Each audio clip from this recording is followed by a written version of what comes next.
আসসালামু আলাইকুম রহমতুল্লাহি ওয়া বারাকাতুহু। দল যদি বাঁচাতে হয়, দল থেকে সর্বপ্রথম দালাল মুক্ত করতে হবে।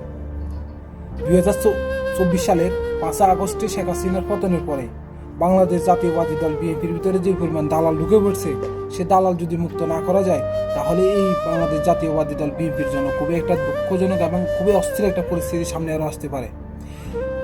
কিছু কিছু লোক আছে বিএনপির ভিতরে, এখনও অনেক কিছু লোক আছে যারা যে দল ক্ষমতা আসে সেই দলের অনুসারী হয়ে যায়, সেই দল থেকে তারা সুবিধা নিয়ে তারা ভালো কাজ করতে থাকে।